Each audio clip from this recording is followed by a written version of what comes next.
Buenos días nuevamente para todos. Hoy vamos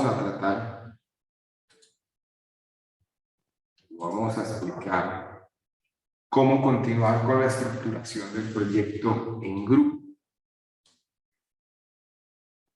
Para esto, pues es importante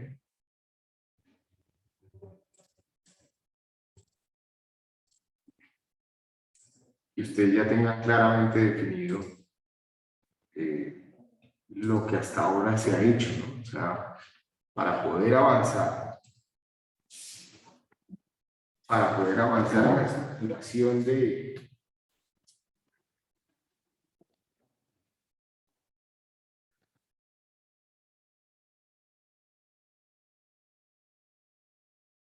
la segunda exposición, de la exposición, esta ya es una exposición, ustedes tienen que tener claro cuál es su idea de negocio, cuál es la propuesta de su idea de negocio.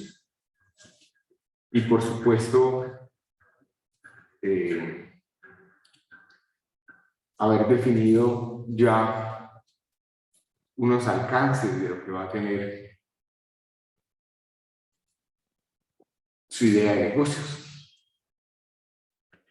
En la exposición, la segunda parte de estructuración de la idea, ustedes van a afianzar la gran mayoría de aspectos que se suelen tratar en un business plan o en un caso de negocio. Y en esa exposición, lo que se busca es que ustedes realicen los puntos que ustedes están viendo en la diapositiva. Un resumen ejecutivo, un entorno y análisis del mercado, un análisis de riesgos, unos análisis de estrategias y de planes, un análisis financiero, unas conclusiones, por supuesto, que muestren si tuvieron algunos anexos para desarrollar lo que se está presentando. Para esa exposición, ustedes van a tener 15 minutos para desarrollar.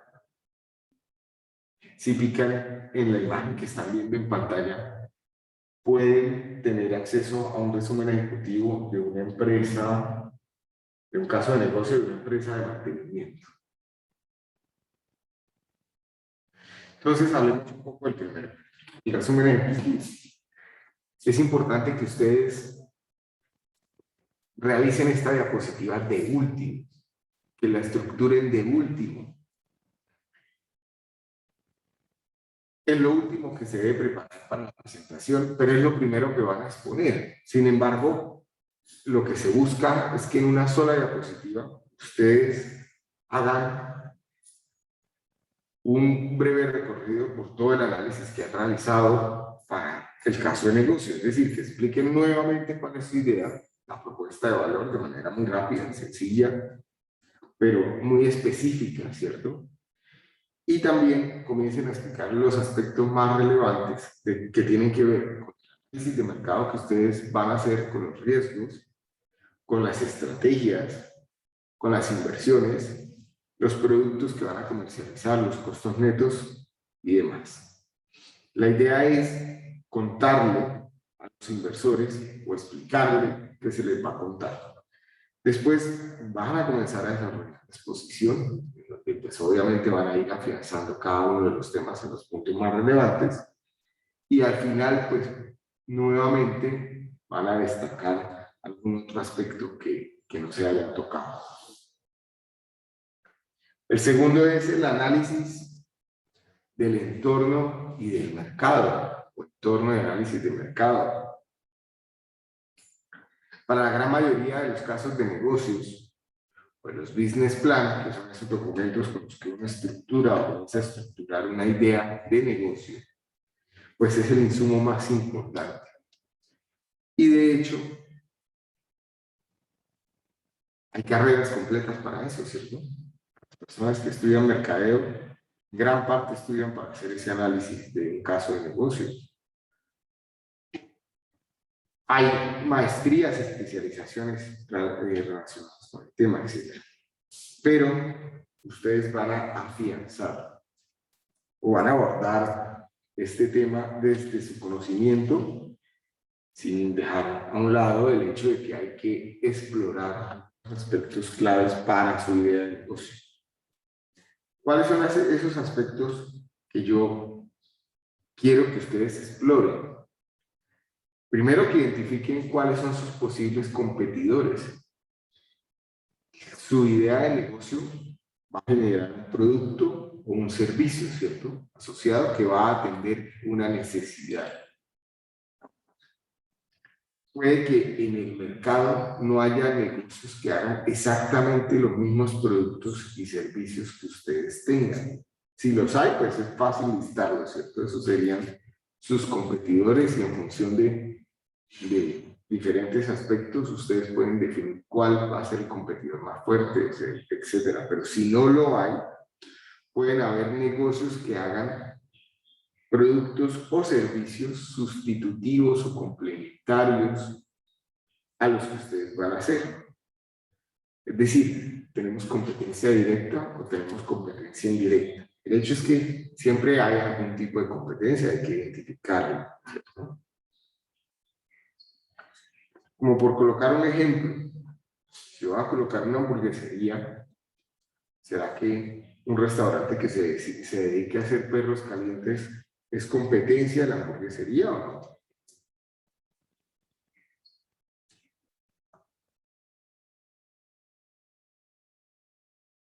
Pues sí, ¿no? Porque igual es un negocio de comida rápida.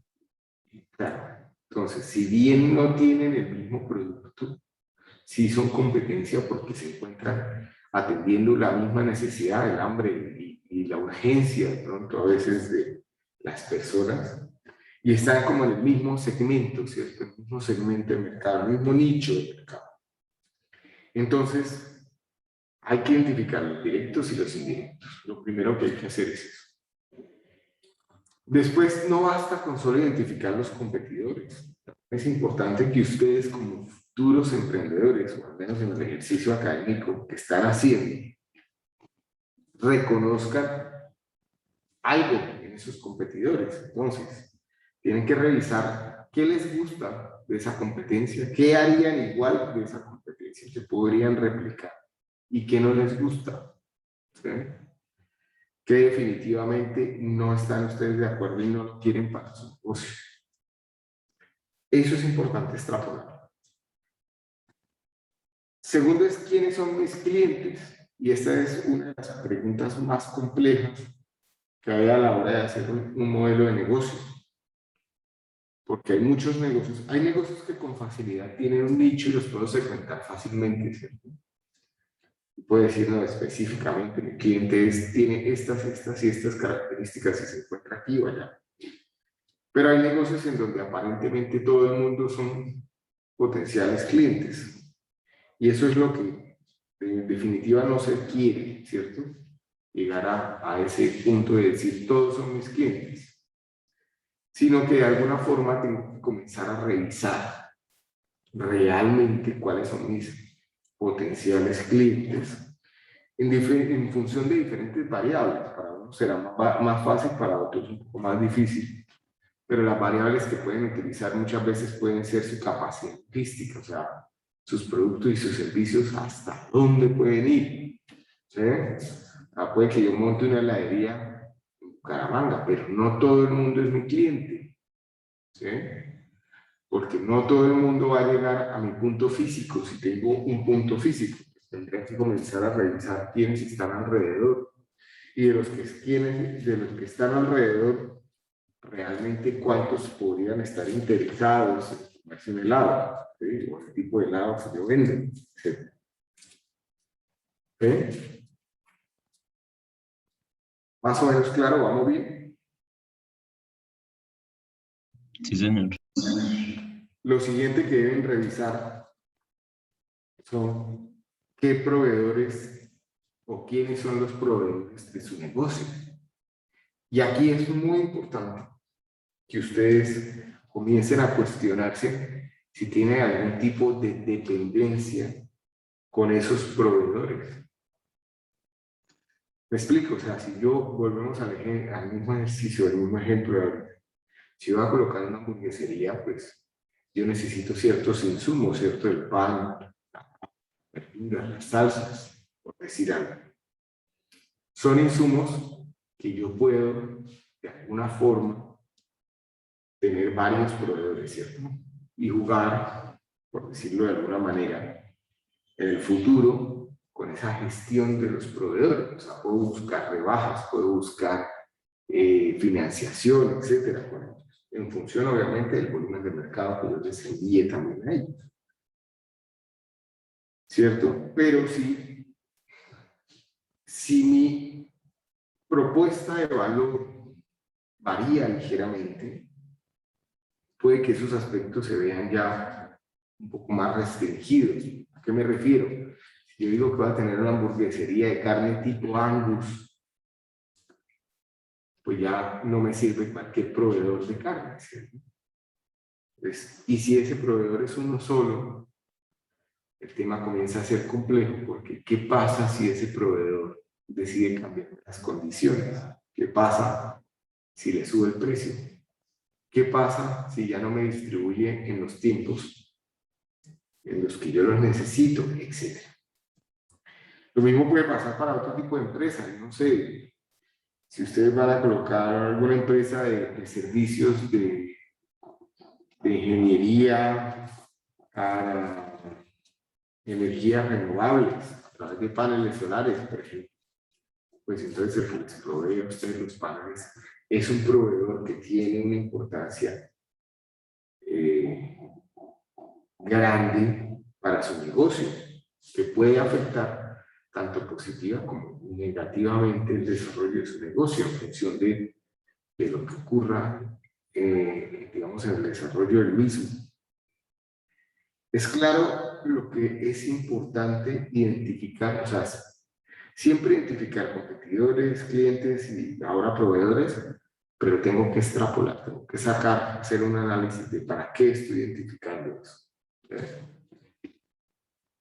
De manera general, lo que se busca es contestar la pregunta de qué tan grande es el negocio en el que estoy incursionando. Y a veces cuando yo comento esta diapositiva, la entienden erróneamente porque muchas veces me han contestado en el desarrollo de la exposición que el negocio en el que están incursionando es tan grande como un local de 40 metros cuadrados. Y no es esa la pregunta, no va por ese lado. Lo que se busca realmente saber es del mercado, por ejemplo, de las comidas rápidas. ¿Qué tanto logro yo permear? ¿Qué porción de ese mercado me voy a llevar, ¿cierto? O sea, ¿qué volumen de negocio me voy a llevar de ese mercado? Entonces, para esto es importante comenzar a estimar las ventas que puedo tener en un año.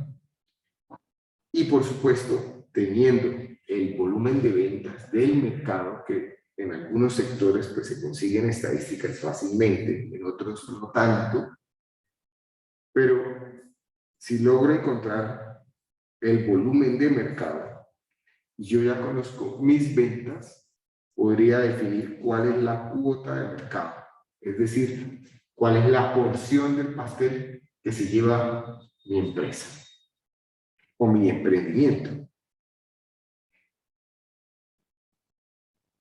¿Sí? ¿Dudas hasta acá?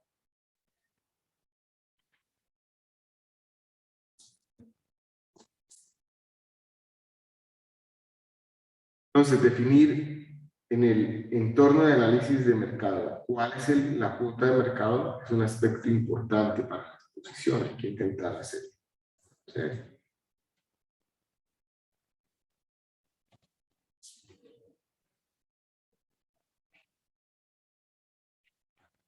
Hablemos de riesgos, de los análisis de riesgos que ustedes tienen que realizar. La gran mayoría de los riesgos, ustedes ya de alguna forma tuvieron que haberlos identificado en su matriz DOFA, o FODA, o SWOT. que hicieron para la entrega del mismo. Esa matriz en donde analizaron sus fortalezas y debilidades, que son aspectos intrínsecos de las características de la empresa, y que gracias a ellos se generan oportunidades y amenazas. Son esas oportunidades y amenazas, riesgos positivos y riesgos negativos que puede tener el negocio. Entonces, aquí hay dos aspectos importantes. Fíjense que el análisis del mercado, cuando yo ya estaba hablando de competidores y de proveedores, muy probablemente identifiqué nuevos riesgos, es decir, o identifiqué oportunidades porque en el mercado mis competidores no han atendido la necesidad de X o Y manera, o identifiqué riesgos porque, por ejemplo, depende mi negocio mucho de un proveedor específico, ¿cierto? Si yo ya no los tenía en el radar cuando hice la matriz DOFA, en el primer instrumento, pues es importante retroalimentar. Y esto es lo que en proyectos llamamos una elaboración progresiva del proyecto, la estructuración del proyecto como tal. Por eso esto va por etapas, ¿cierto? Entonces, pues, primero, igual que el instrumento anterior, es identificar los riesgos, parte de ellos que ya son oportunidades y amenazas de la DOFA y demás, pero también, si uno comienza a pensar qué le puede ocurrir en el negocio, dependiendo de diferentes circunstancias que se puedan presentar, voy a tener oportunidades y amenazas que seguro no habían identificado en la matriz inicial, que sería importante retroalimentar. Definamos muy bien qué es el riesgo, es la probabilidad de que se materialice un peligro, que aquí la palabra peligro siempre nos juega en contra, ¿no? Porque no necesariamente tiene que ser algo negativo, un riesgo también puede ser positivo. Esto puede ser un peligro, ustedes están viendo la diapositiva, ¿cierto? Puede ser un peligro. El riesgo puede ser que lo pisen, que se caiga, que se resbale, que les ensucie la ropa. Cualquiera de ellos puede ser el riesgo, ¿cierto? Una vez identificados los riesgos, es importante que ustedes comiencen a analizarlos, a valorarlos. Porque es en función de esa valoración que yo después revisaré si vale la pena tenerlos en cuenta para el desarrollo de mi negocio o no. Entonces, es lo segundo que vamos a hacer, ¿cierto?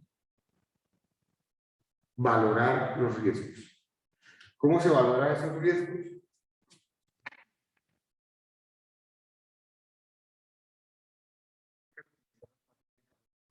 Como la que les estoy mostrando en este momento en la diapositiva.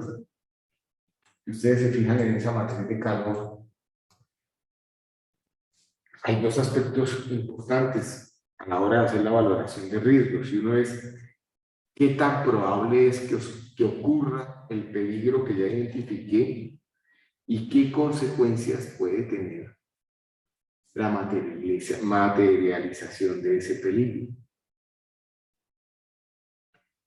Entonces, por decir algo, seguramente la gran mayoría de los negocios, o las ideas de negocios que ustedes están estructurando, tienen el riesgo de robo. No sé si lo habrán identificado en su matriz inicial o no, pero seguramente que hay algún riesgo de robo, ¿cierto? Dependiendo de las características de su negocio, pues la probabilidad puede aumentar o bajar. Y lo mismo las consecuencias. ¿Quién me ayuda en su negocio, en su idea de negocio? ¿Qué tan probable es el riesgo de ocurrencia de un robo?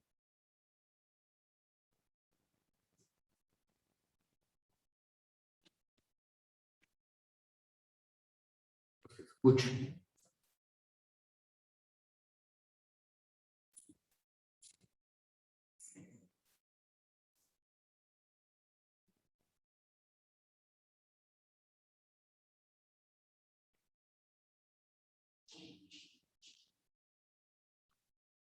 Por ejemplo, Andrés Riaño, ¿qué idea de negocio tienen en su grupo?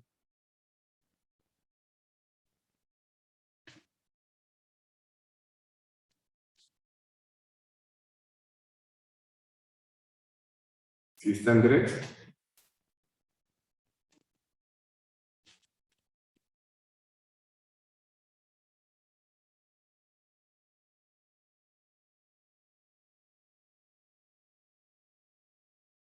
Carlos Miguel Barrera. Por lo visto, Andrés Riaño está conectado, pero no está. Yo, profe.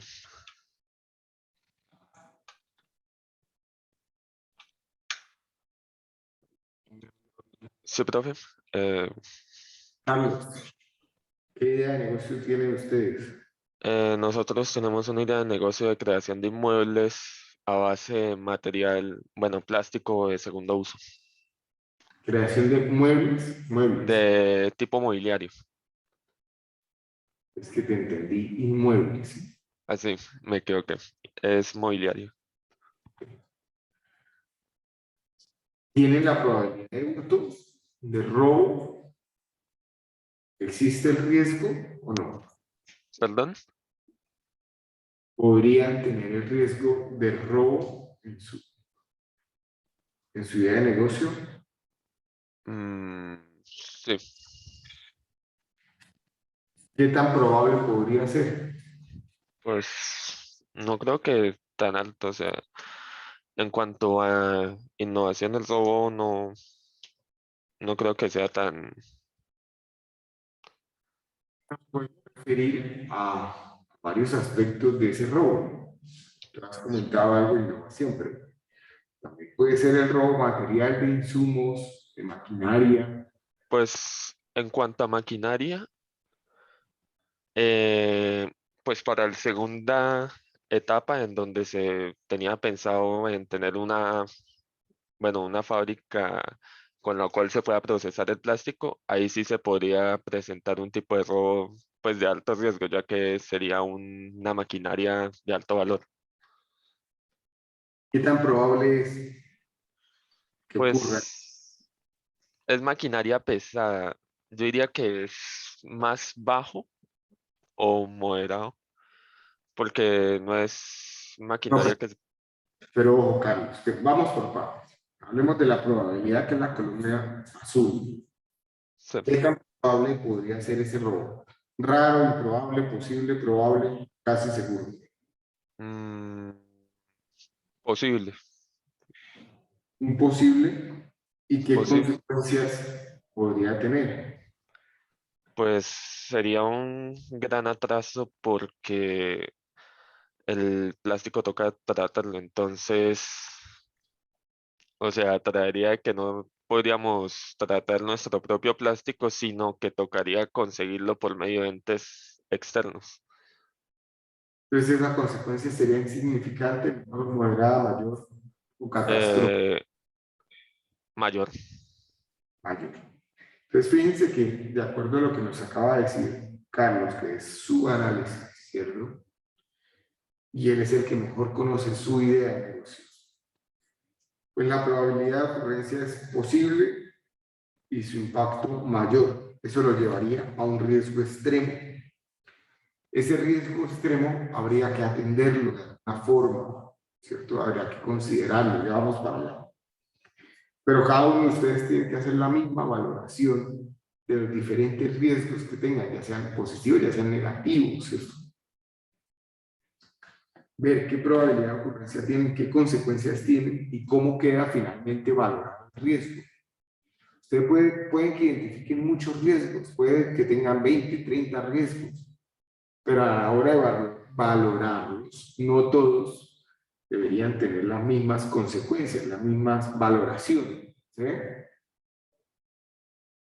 ¿Qué van a hacer después de identificar, de listar los riesgos y de valorarlos? Pues van a atender los que son más importantes. Entonces, uno comenzaría a ordenar los riesgos de extremo a alto, moderado y bajo, si utilizamos la matriz de calor que está propuesta en la diapositiva.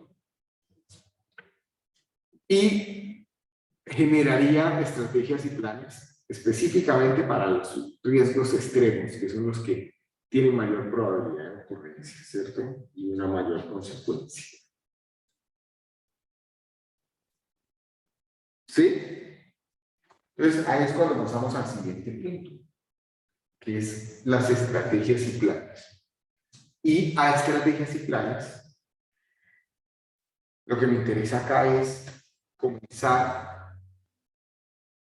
a pensar cómo potencializar los riesgos positivos o las oportunidades y cómo disminuir o mitigar los riesgos negativos. Y para esto, el PMBOK, que es el libro de gestión de proyectos del Instituto de Gestión de Proyectos, del PMI, nos plantea 4 alternativas para atender riesgos positivos y 4 alternativas para atender riesgos negativos. Dentro de los riesgos positivos se encuentra la posibilidad de aceptar, de compartir, de mejorar y de aprovechar una oportunidad.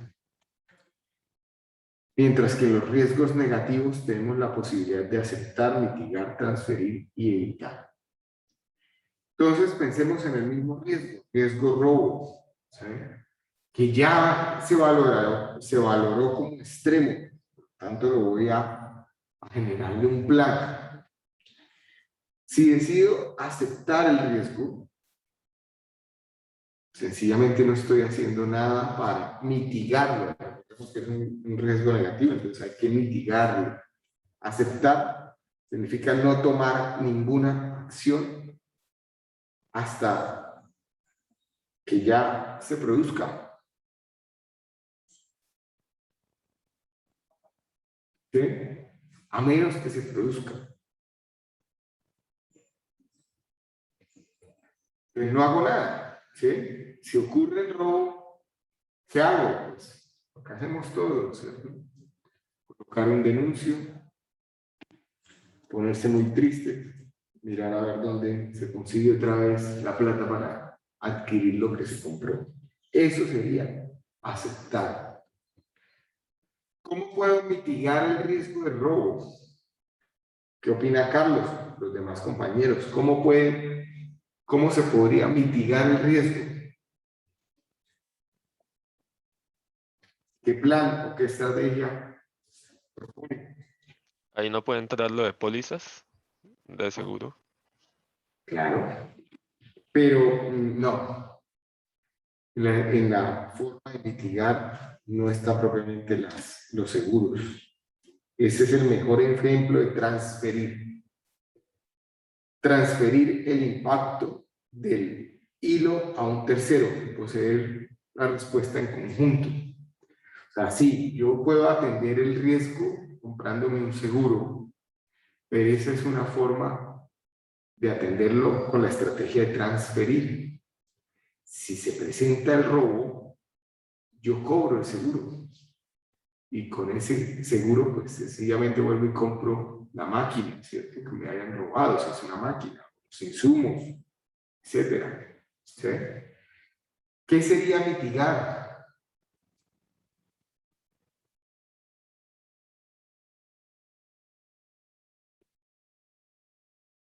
Bajar la probabilidad. ¿Sí? Pero ¿cuál podría ser una estrategia para mitigar? Es la pregunta. Mm, Pues ahí sería más en seguridad, o sea, que esas máquinas tengan como un sistema de seguridad. ¿Sí? Entonces, se nos puede ocurrir muchas estrategias y planes, ¿cierto? Comprar cámaras de seguridad para mi negocio, por ejemplo. Adquirir un servicio de vigilancia. Entonces, que haya un vigilante permanente en mi empresa. Puede ser otra estrategia. O colocarle rejas y candados y puertas de seguridad a la empresa. O comprarle un perro bravo, ¿cierto? Cualquiera de esas estrategias podría ser una estrategia de mitigar, ¿sí? O cualquiera que se les ocurra.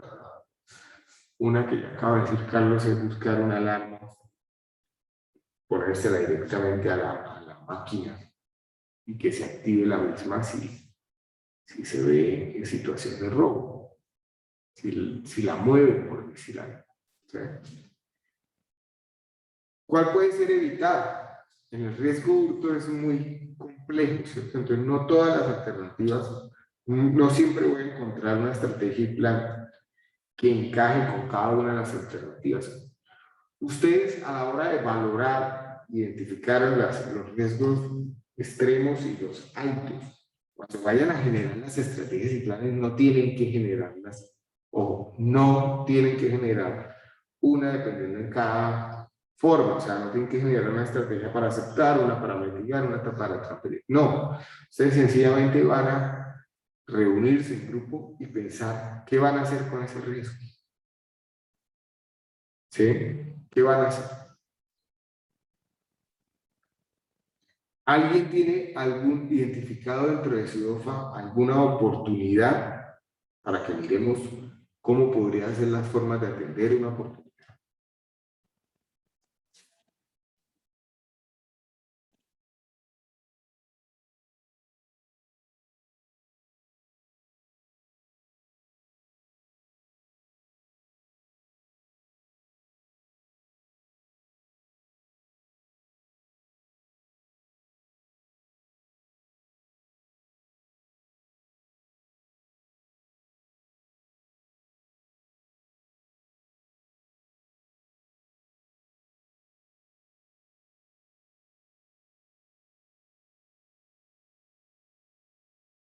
Se me ocurre, acá pensando en la misma empresa de cambios, pero muebles con plásticos.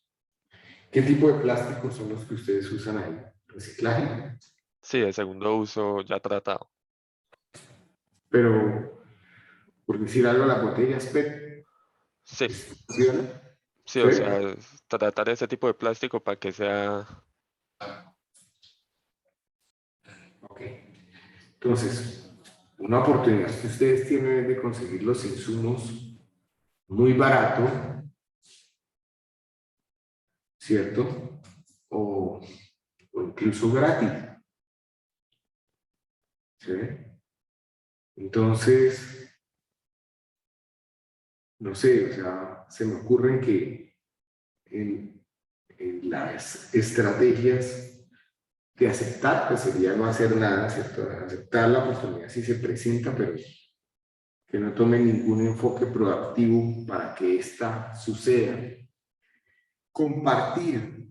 Entonces uno dice, bueno, a ver, puede que yo encuentre mis insumos gratis, ¿cierto? En lo que disponen las personas normalmente en sus desechos reciclables.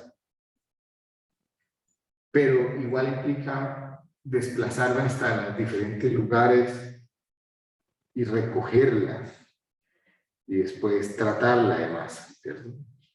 ¿Qué pasa si mi estrategia es compartir? ¿Por qué no le dejo ese trabajo a un tercero? Y el hecho de ahorrarme yo un tema logístico de transporte y demás, yo lo que le digo al tercero es, yo se la compro. Se la compro, obviamente sé que tiene un valor en el mercado que es barato, porque usted la consigue prácticamente gratis, pero venga y yo se la recibo, ¿cierto? Entonces, asociarme con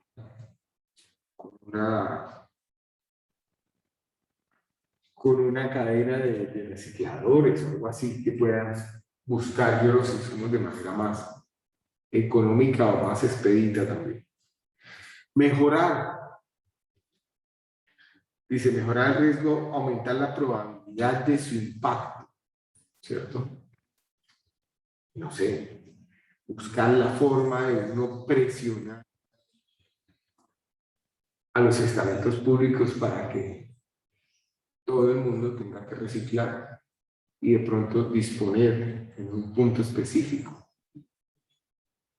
¿cierto? Si yo logro de alguna manera, obviamente por infinidad de formas se podría hacer, ¿cierto? O sea, podría, hasta hoy en día, pretenden acabar el hambre con una tutela, pues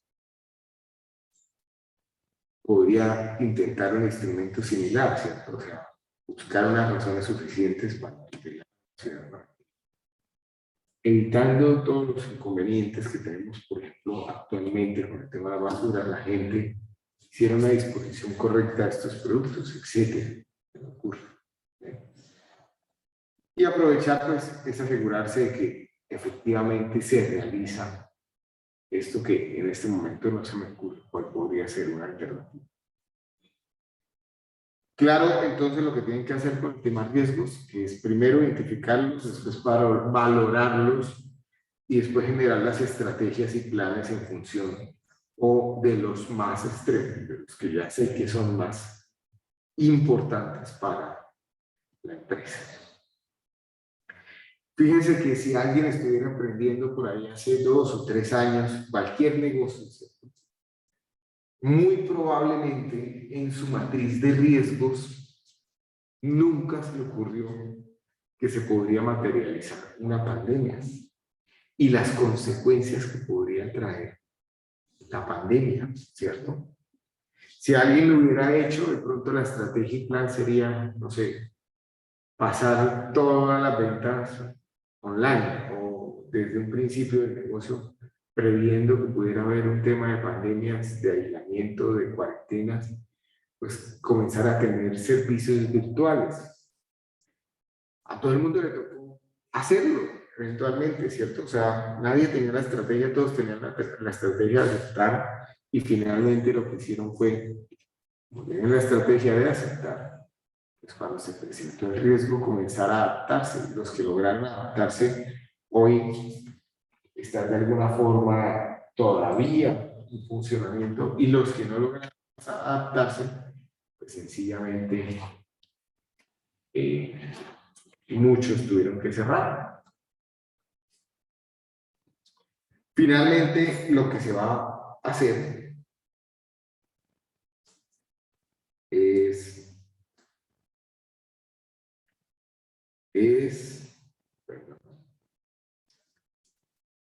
un análisis financiero, una introducción al análisis financiero.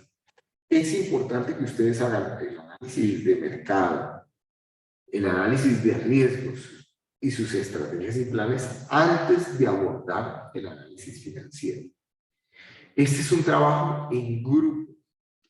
Por favor, no se lo dividan, ¿cierto? Porque tienen que hablar lo que ustedes están analizando, tiene que tener coherencia lo uno con lo otro.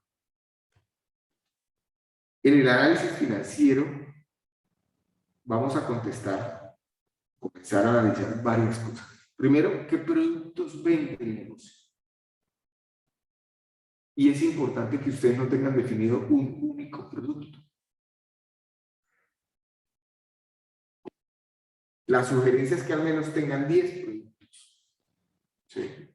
Si la empresa es como una venta de empanadas o como una hamburguesería, definir 10 productos es sencillo, ¿cierto? Pero si yo ya tengo bienes y servicios, una empresa de servicios de instalación de energías renovables, cosas de ese estilo, pues ya parece ser más complicado generar los 10 productos. O si yo tengo un insumo, un único insumo, ese es un caso todavía fácil de explicar. Por decir algo, si ustedes van a producir aguacates o van a producir café, pues los productos que ustedes pueden generar podrían ser varios, ¿cierto? O sea, no solo tienen que vender bultos de café, pueden comenzar a innovar y vender el café molido, vender el café en pepa, pero en presentaciones más pequeñas, vender productos derivados del café, mermeladas, bebidas alcohólicas. Ese tipo de cosas es lo importante que ustedes comiencen a definir cuáles entonces van a ser los productos o los servicios que tienen en su negocio. Lo siguiente que tienen que hacer es comenzarse a preguntar cuáles son los costos de producción. ¿Sí? ¿Cuánto vale hacer cada uno de esos productos? ¿Cuánto vale hacerlo? Ojo, hacerlo. Y después, ¿a cómo lo voy a vender al mercado? ¿Cuál es el precio que voy a colocar de venta? El segundo punto está relacionado con qué inversiones tiene mi negocio. Y es ahí donde tengo que comenzar a pensar en todas aquellas cosas que tengo que adquirir antes de abrir las puertas de mi negocio. Sí o sí. Hay que ser muy austero. O sea, ¿qué realmente necesito adquirir y comprar y adecuar y demás antes de abrir mi negocio? El tercer punto es qué gastos fijos tiene mi negocio,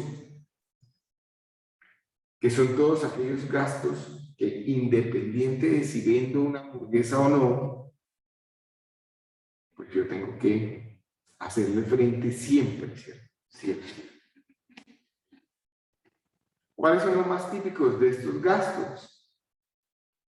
Pues los arriendos, los servicios públicos. Si yo ya en mis estrategias y planes decidí que, por ejemplo, para atender el riesgo de robo voy a tener un seguro, pues eso se convierte en un gasto fijo.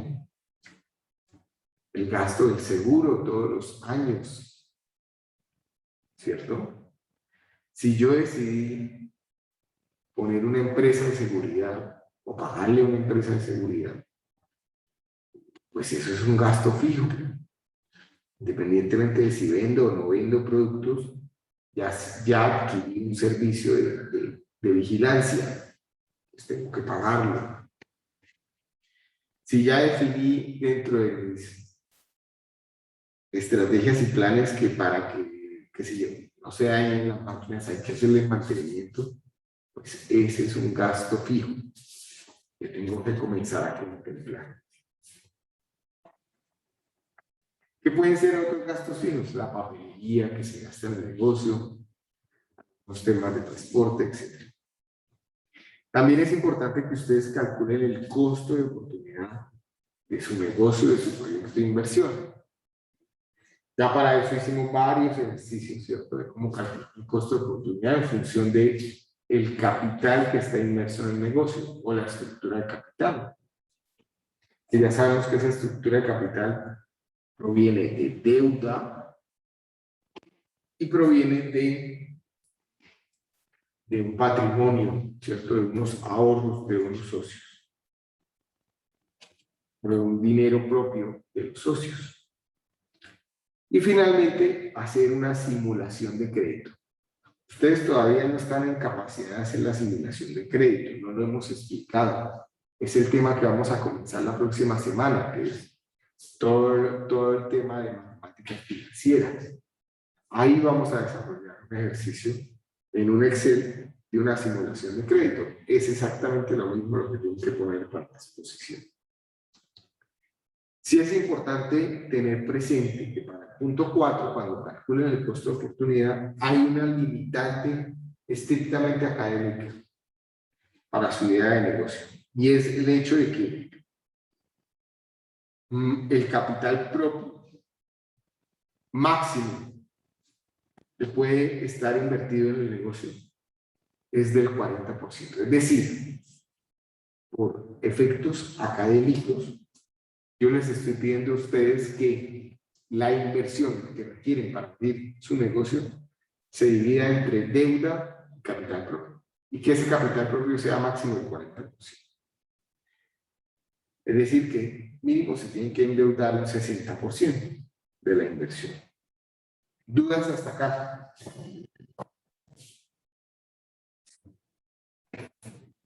¿Dudas?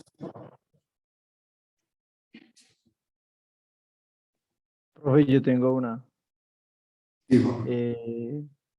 En esos costos, dice que costos fijos tiene el negocio, también va como ese pago al préstamo que yo solicitaría para poder montar la idea de negocio.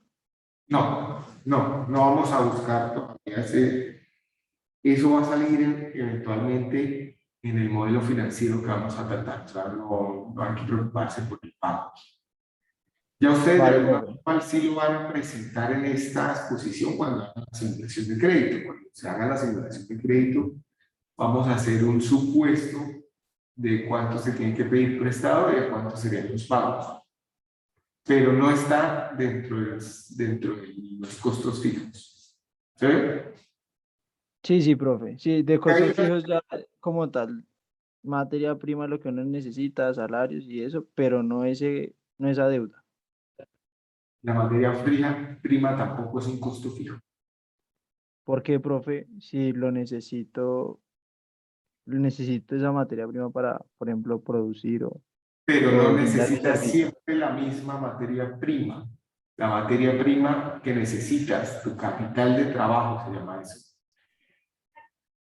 varía en función de tu volumen de ventas, por lo tanto no es fijo, no es un costo fijo, es en teoría siempre lo mismo o depende de lo mismo.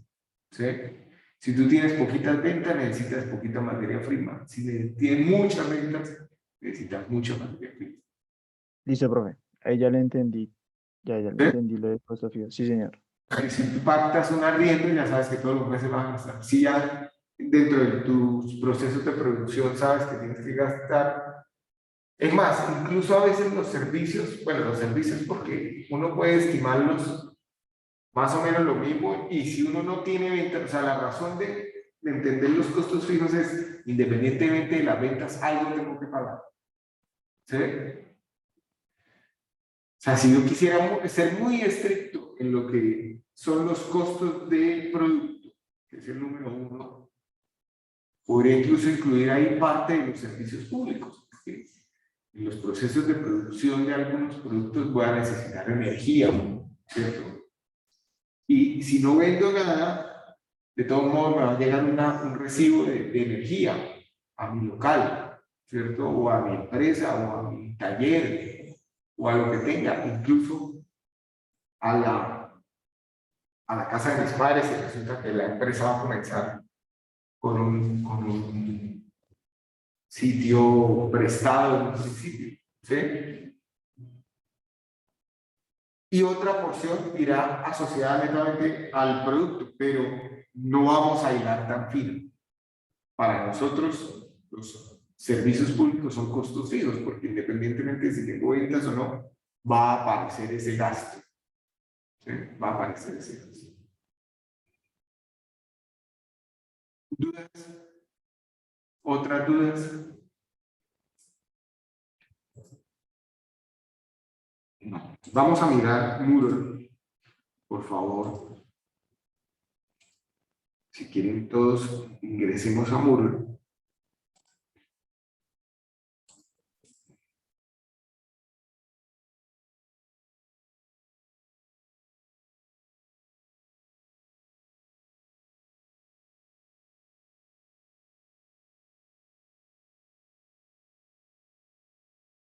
Vamos a activar acá el apartado del proyecto en grupo.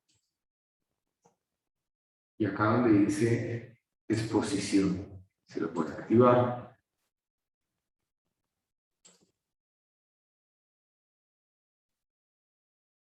Entonces, ahí van a encontrar la exposición que estamos viendo hoy.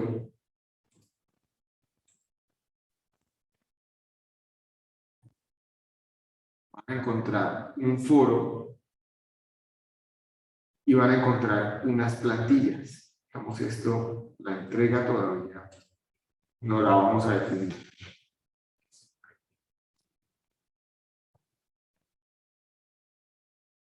Entonces,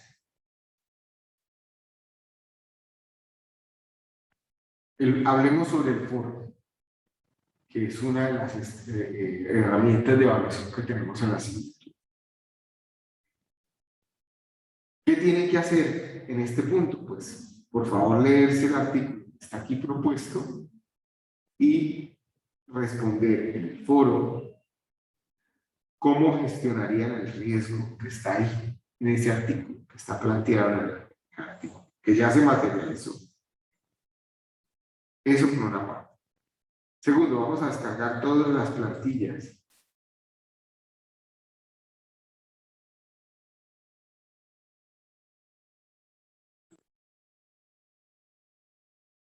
Y abrámoslas.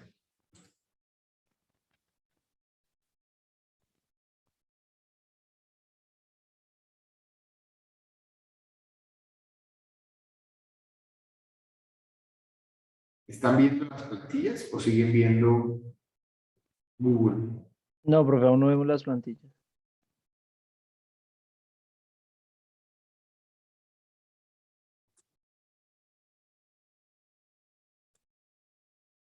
Ahora sí, ¿cierto? Sí, señor, ahora sí estamos viendo las plantillas. Entonces, fíjense que las plantillas que ustedes descargan tienen 4, 5, 6, 7, 8, 9 hojas en un documento Excel. Lo primero que ustedes van a desarrollar, pues, es la hoja de datos de entrada, donde tienen que colocar el nombre de los integrantes del grupo, los códigos, el curso, cuál grupo quedaron finalmente, en cuál grupo quedaron finalmente asignados, en A, B, C, D, ustedes lo tienen ahí en Moodle. ¿Cómo se llama el emprendimiento y cuál es la propuesta de valor que ya hicieron en el reporte inicial del proyecto? Que sería básicamente la descripción del negocio. Lo siguiente es comenzar a definir algunos datos claves de su negocio. Digamos, los 3 primeros no los tienen que tocar, ya están definidos, pero los demás sí. ¿Cuántos días van a trabajar en su negocio? ¿Cuál va a ser el horario de trabajo del negocio? Por ende, cuántas horas van a trabajar al día. Y para el año 2021, definir cuál es el salario mínimo y el subsidio de transporte. Y después dice por acá, ¿qué porcentaje de la inversión es capital propio? Entonces, fíjense que ya habíamos dicho máximo un 40%.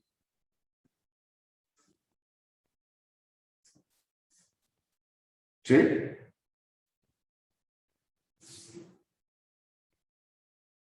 Lo siguiente es ir a las ventas.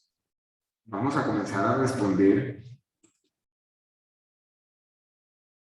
Vamos a comenzar a responder el punto 1. ¿Qué productos vende mi negocio? Entonces, en la plantilla van a listar los productos que ustedes tengan definidos. Y lo siguiente es comenzar a identificar cuánto vale cada uno de sus productos. Entonces, para cada uno de los productos que ustedes van a tratar en el negocio, o tener en el negocio, o vender, o servicios, ustedes van a mirar cuánto les vale producirlos. Entonces, para eso hay definido una hoja que es el APU, el análisis de precios unitarios. Este análisis, este formato que ustedes están viendo acá de análisis de precios unitarios, es el formato que se usa más comúnmente en ingeniería civil, con el que normalmente se cargan las licitaciones viales, por ejemplo. ¿Qué tiene el formato? Pues ustedes definen el ítem, la cantidad, la unidad, perdón, y la cantidad.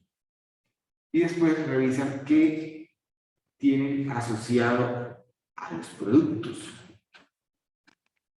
¿Necesitan algún equipo específico para hacer el producto? Equipo que probablemente termine, digamos, que sea necesario un equipo por cada producto, por ejemplo, o por una serie de productos que ustedes sepan que tengan que cambiarse, que se lleva algo de empaque cada X productos, etc. ¿Qué materiales o qué insumos tienen para hacer su producto? Entonces, por ejemplo, para la empanada de carne, o mejor dicho, yo aquí definí, para 20 empanadas de carne voy a necesitar 400 gramos de harina de maíz, 3 cucharadas de especias, 8 cucharadas de aceite vegetal, 1 libra y una pesa de carne molida, lo mismo de carne de cerdo, y 1 pesa de papas medianas, 1 libra de cebolla larga, ¿cierto? 1 libra de tomates maduros y 3 ajos, 3 dientes de ajo. Esa es mi receta para las empanadas, que es el ejemplo que tienen acá ustedes. Voy a necesitar también un transporte para adquirir los insumos. Entonces yo estoy aquí asumiendo que por cada 100 empanadas yo voy a gastar 2 taxis para ir y venir a donde sea que compre los insumos. Y también podría asociar mano de obra. Entonces, para que me vayan entendiendo, si en mis inversiones están los equipos, no voy a listarlos acá, porque sería contemplarlos 2 veces. Pero si requiero algún equipo, por decirlo así, que se vuelve desechable y que se requiere por cada producto o por cada X número de productos, pues sí tengo que asociarlo acá. Si necesito personas específicamente para los productos o si mi negocio es de bienes y servicios, tengo que colocar acá cuánto vale la persona para hacer un producto o X número de productos, pero me interesa es definir el valor por un producto. Para bienes y servicios, la mano de obra debe estar asociada acá, en el producto, en el servicio como tal que ustedes van a generar. O puedo comenzar a contemplar todo el personal en recursos humanos, o en la hoja de recursos humanos solo voy a contemplar el personal, por decirlo así, que es el staff, es decir, no el que está propiamente encargado de hacer el producto, sino de toda la parte administrativa, contable y transversal del negocio, que se suele llamar el staff. ¿Sí ven? Con todo lo que yo he puesto acá, incluido una persona que tiene un jornal, unas prestaciones y demás, y que obviamente es capaz de hacer 100 empanadas por jornada. ¿Sí? Voy a definir los valores de mi empanada unitaria. ¿Cuánto me vale hacer una empanada? Este valor lo voy a asociar en la hoja de ventas y costos. Lo voy a linkear acá. Jonathan. Profe, en cuanto al, pues, al pago del jornal, si, digamos, un ejemplo, uno mismo es el que está realizando la labor, uno debe sacar un pago para, pues, para uno mismo. Sí, ya lo iba a mencionar. Entonces, volviendo al tema, tengo listados mis productos y tengo que hacer el análisis cuánto vale cada uno de esos productos. Es decir, tengo que hacer una hoja de APU por cada producto que tenga en el negocio. Después de que tenga listados los productos y el valor de los productos, ya te contesto. Voy a definir el valor de venta de cada uno de mis productos. Ese valor de venta.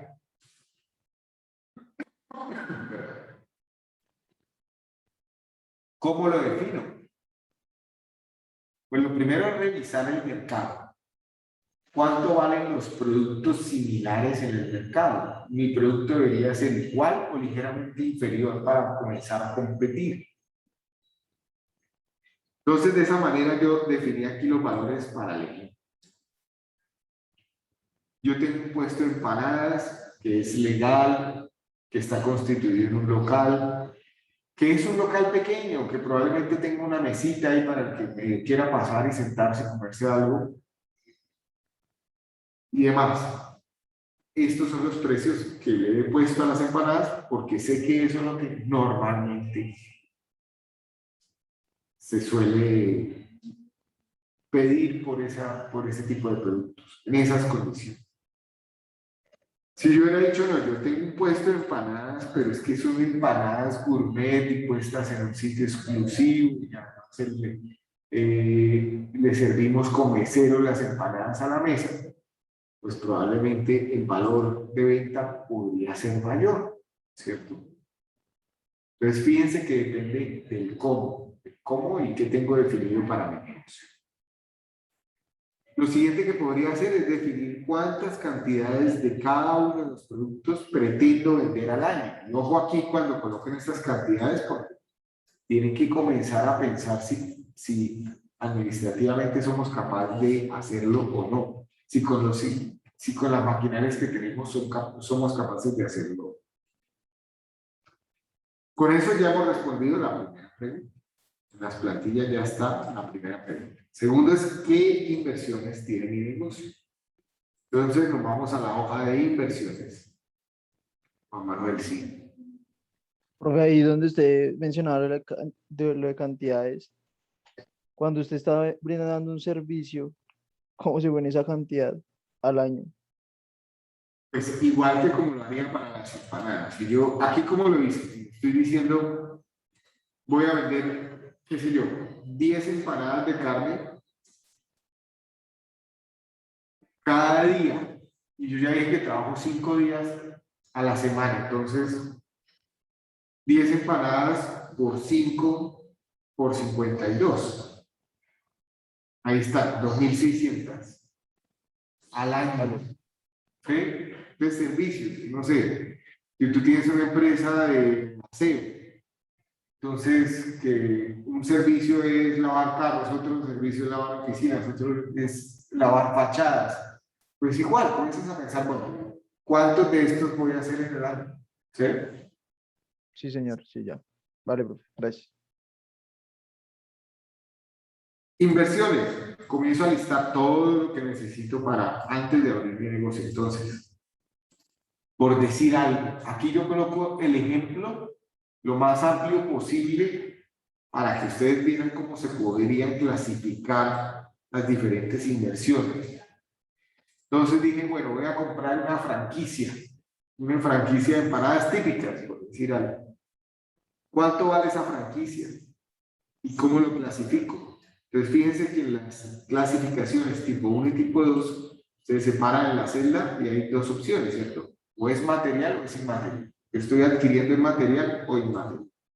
Pues una franquicia es inmaterial. ¿Qué más es inmaterial de acá? El tema de lanzamientos de redes, el tema de los diseños arquitectónicos para las remodelaciones que quiero adquirir, que quiero hacer, el tema de del software que necesito.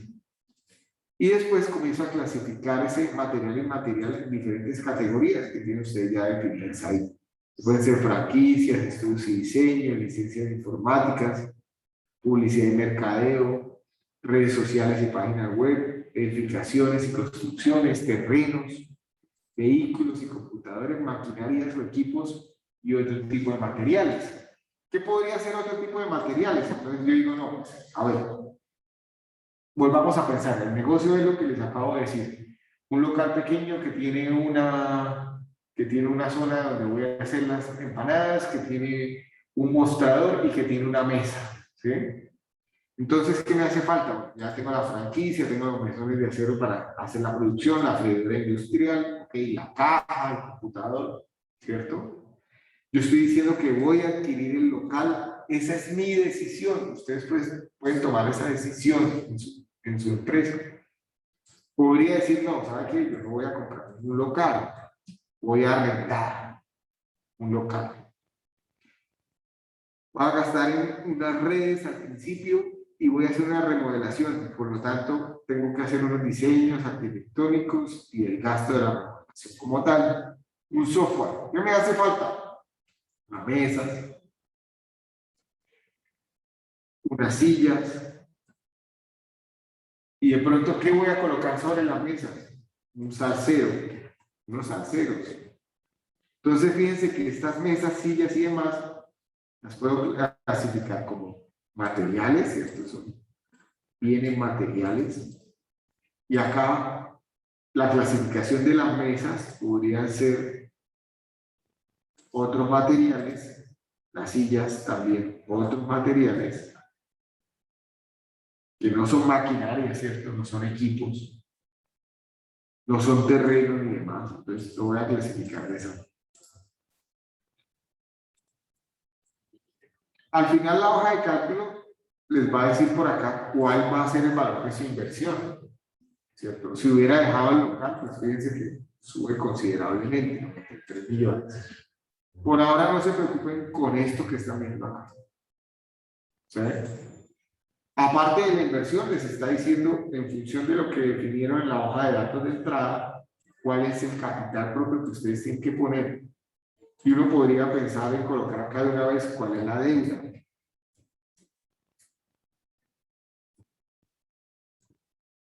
Y la deuda pues va a ser la diferencia entre la inversión total y capital propio.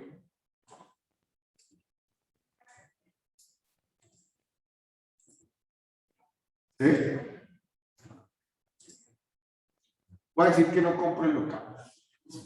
Tengo ya un cambio de capital propio y de deuda.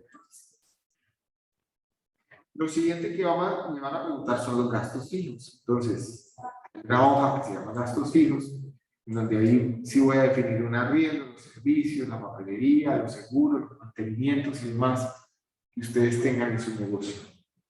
Dentro de los gastos fijos, y para responderle a Yolanda, también están las personas que voy a contratar, el staff. Entonces resulta que ustedes van a trabajar también en su idea de negocio. Alguno coge el cargo, por ejemplo, de administrador. Hay que ponerse un salario.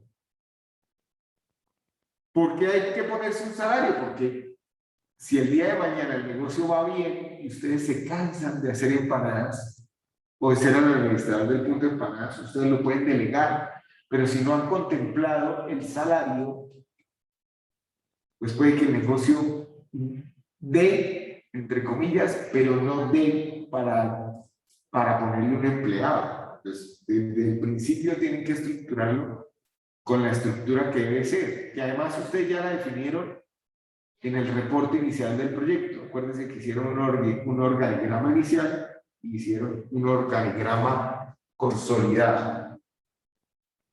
Entonces, lo que tienen que hacer acá es listar el organigrama. Mirar cuál de esas personas que tienen definidas en el organigrama hace parte de la parte productiva y la colocarían directamente en el APU y cuáles no y lo colocarían entonces en la hoja de recursos humanos. ¿Qué es importante para alimentar la hoja de recursos humanos? Tener cierta claridad de lo siguiente, que hay tipos de contratos laborales y hay tipos de contratos comerciales. Entre los laborales está término fijo, término indefinido, obra y labor. ¿Cómo diferencio qué es un contrato laboral y qué es un contrato comercial? Pues los contratos laborales tienen dos características específicas para saber que están en un contrato laboral. Primero, ¿cumplen horario o no cumplen horario? Y segundo, si están subordinados, es decir, si reciben órdenes de alguien superior. Entonces resulta que al administrador, al cocinero y al cajero hay que contratarlos con contratos laborales, porque ellos tienen que cumplir que tienen que ir al negocio a abrir y vender. Y porque también van a recibir órdenes. O sea, al cocinero le voy a decir, me compraron 2 de carne, por favor frite 2 de carne. Eso es una orden. ¿Sí? Eso es una orden. ¿Claro hasta acá esta parte? Sí, profe. Lo siguiente importante definir en esta hoja, pues aparte del sueldo básico y de cuánto tiempo lo voy a tener. Aquí yo estoy asumiendo, por ejemplo, para el caso del administrador, que si bien tiene un sueldo básico de 1 millón, él va a trabajar medio tiempo. ¿Sí? Medio tiempo. Tengo que definir un factor multiplicador. ¿Qué es eso el factor multiplicador? Aparte del salario básico, nosotros como empleadores vamos a tener que incurrir en otros gastos cuando son contratos laborales, que son los pagos de salud, de pensión, los pagos de cesantías, los pagos de seguridad social, de caja de compensación, los pagos de vacaciones, de primas, etc. Entonces, para eso hay una hoja de cálculo, en donde tengo que alimentar la información. Ojo, grande. En las plantillas que estamos viendo, no debo hacerle cambio a los formatos que ya tienen. Yo sé que no son bonitos, ¿cierto?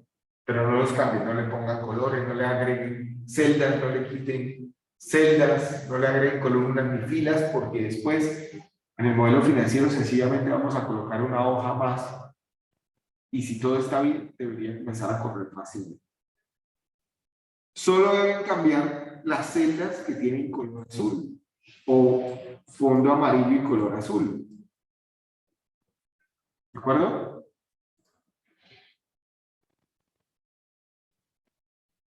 Entonces, en el caso de la hoja que dice FM, que se refiere al factor multiplicador de salarios, si yo comienzo a analizar al administrador, que digo que le va a pagar 1.000.000 de pesos, entonces, 1.000.000 de pesos, lo voy a colocar acá donde dice salario base. ¿Le voy a pagar en horarios imprevistos? Probablemente no. ¿Le voy a pagar horas extras? No, yo ya dije que trabajaba 5 horas a la semana y en horarios laborales. ¿Le voy a pagar auxilio de transporte? Fíjense que esta celda no está en azul. Depende si una persona gana menos de 2 salarios mínimos, tiene derecho a un subsidio de transporte por ley. Entonces se calcula sola. Localización regional, no. ¿Qué es eso de la localización regional? Pues depende, ¿cierto? Si yo tengo que llevar para el desarrollo de mi proyecto de inversión una persona con un conocimiento específico a una zona diferente a su vivienda, lo más probable es que me toque pagarle una localización regional. ¿Sí? El perforador de roca, de yacimientos no convencionales, que tengo que mover de Bucaramanga, que es donde vive o reside normalmente, a, qué sé yo, al desierto de La Guajira. Pues ahí hay que pagarle una prima de localización. Si no consigo el profesional en La Guajira, en el desierto, y lo quiero llevar de alguna otra parte, lo más probable es que tenga que pagar una prima de localización. Alimentación, no es por ley, pero si la persona ya trabaja en el negocio de alimentos y demás, pues, queda muy grave no darle alimentación. Entonces, define un valor X, entonces define el que consideren justo. Y finalmente, la dotación. Bueno, la hoja calcula solo el tema de prestaciones, que son primas, cesantías, intereses de cesantías, vacaciones, todo el tema de parafiscales, todo el tema de seguridad social, lo que la dotación, volvemos a lo mismo, si gana menos de 2 salarios mínimos mensuales, tengo que darle 3 dotaciones de pares de pantalones y camisas al año y al menos una de calzado. Entonces, ¿cuánto me vale esa dotación? Fíjense que al final, aquí arribita, en rojo, hay un número, ese es el factor multiplicador, es el número que debo trasladar acá. No tengo que hacer tantas hojas de FM como empleados tengan. Sencillamente analizo, reviso el número y la voy poniendo el número donde corresponde y ya está. ¿Listo? Eso con relación a los gastos fijos. Y finalmente, nos quedaría la simulación de crédito que la veríamos en otra clase. ¿Dudas hasta acá? Profe, es que Profe, no yo le tengo entendí una bien. pregunta. A ver, vamos. Profe, Ronaldo. qué pena. Ronaldo y después Elkin. Ah, ok, sí, señor.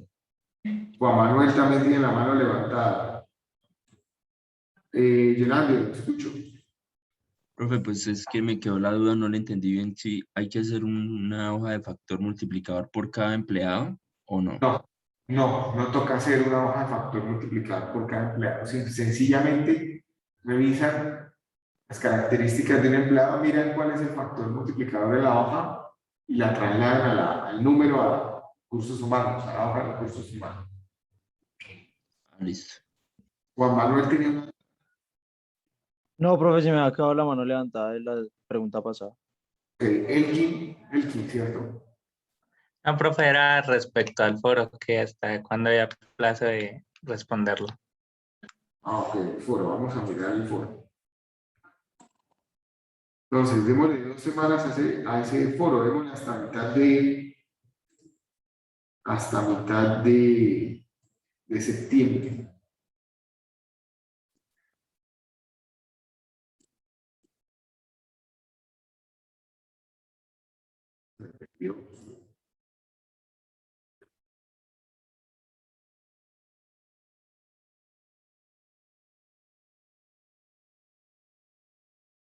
Tienen que ver.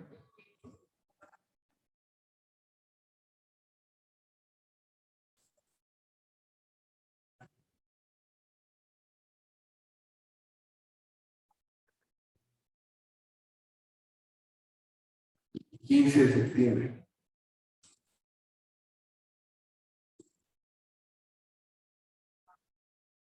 ¿Alguien tiene alguna duda?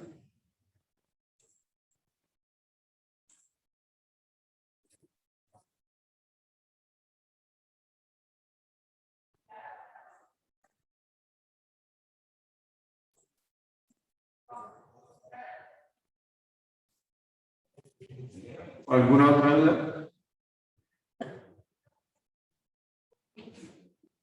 Bueno, si no hay más dudas, pues gracias a todos por la atención. Nos vemos el próximo jueves.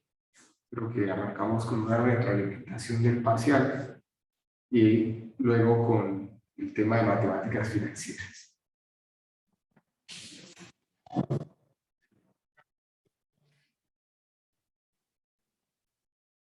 Listo, profe.